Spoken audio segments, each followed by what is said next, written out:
Terima kasih Tuhan, Kau telah datangkan Jokowi untuk Indonesia. 2014 akhir,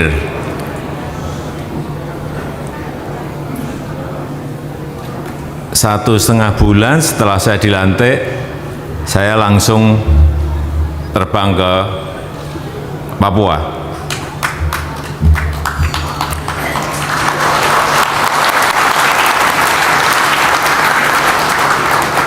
Saya betul-betul ingin melihat secara langsung kondisi baik masyarakat, baik infrastrukturnya, baik fasilitas-fasilitas yang ada di sana dibandingkan dengan wilayah-wilayah lain. Karena dari studi yang dilakukan oleh Bappenas, memang Indonesia bagian timur ini lama apa istilahnya, dilupakan, dianaktirikan, ya, atau diabaikan, dianaktirikan, kok kejem banget.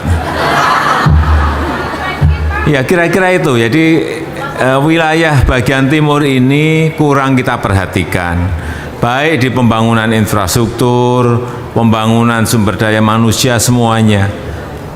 Dan informasi yang saya terima, data yang saya terima, ingin saya lihat lapangannya seperti apa. Dan ternyata betul, tadi salah satunya jalan misalnya dari antar kabupaten saja nggak ada. Kemudian saya saat 6 bulan setelah itu, saya pergi ke Papua lagi. Saya sekarang ini sudah 7 kali datang ke Papua, dan itu merupakan provinsi yang paling sering saya kunjungi. Padahal kalau mau terbang dari Jakarta ke Papua itu butuh waktu 6 jam. Tapi ya memang ini adalah wilayah Negara Kesatuan Republik Indonesia yang memang harus kita perhatikan. Saat saya di Papua, saya pengen sekali ke kabupaten yang namanya Duga.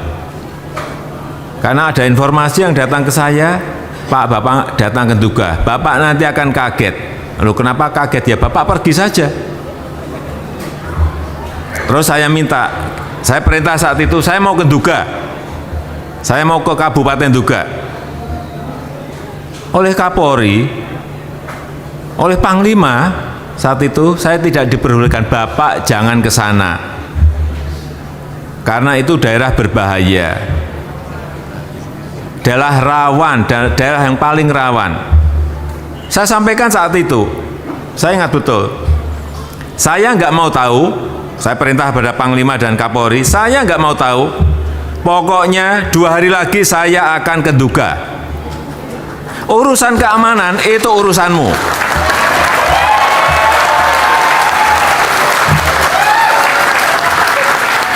Saya mau terbang ke sana. Betul, saya terbang ke sana naik helikopter karena memang nggak ada jalan daratnya. Saya naik heli. Saya ke Jayapura, dari Jayapura ke Wamena, dari Wamena baru naik heli ke Duga. Saya yakin tadi siapa tadi yang dari Papua tadi? Orlando. Orlando mana tadi? Orlando mana? Pernah ke Duga? Ngaku aja, pernah ke Duga? Nah, belum kan? Belum pernah. Ya karena memang dari Wamena saja mau ke Duga itu butuh waktu 4 hari berjalan di tengah hutan. 4 hari 4 malam. Kalau bilang sudah, saya cek benar, Pak. Untungnya bilang belum. Dan saya percaya, setelah saya sampai di Duga, saya ke sana dengan Bu Jokowi.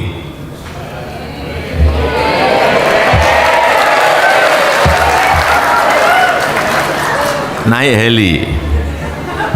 Begitu turun di Duga, ketemu Bupati, Pak Bupati.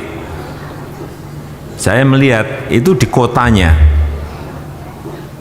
kantor kabupaten ada di situ. Saya lihat kok nggak ada orang, satu orang pun.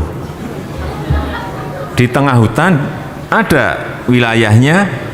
Saya tanya ke bupati, penduduknya di sini ada berapa? Pak Bupati menyampaikan ke saya, Pak Presiden, di sini ada, saya ingat 129.000. Mana satu aja nggak ada ngomong 129.000. Bener ada, betul Pak. Itu distriknya ada di tengah-tengah hutan Pak. Kalau Bapak mau ngecek silahkan. Pak Bupati ini pintar, pasti saya nggak ngecek gitu. Kira-kira berjalan dari sini ada yang 8 jam, ada yang 12 jam.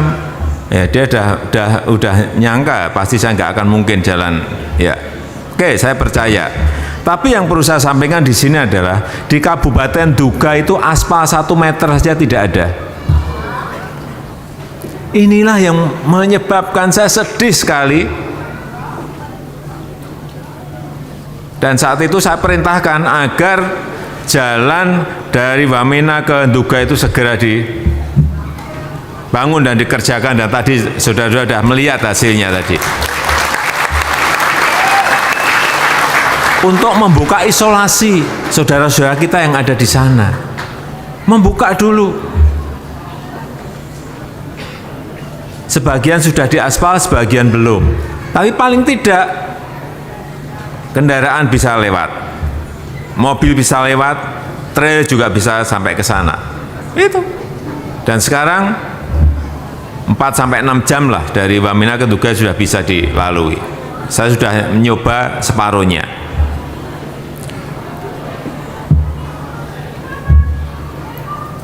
Saya itu juga saya minta ke Pak Bupati, Pak Bupati, ini benar ada 129.000 enggak sih penduduk yang ada di sini?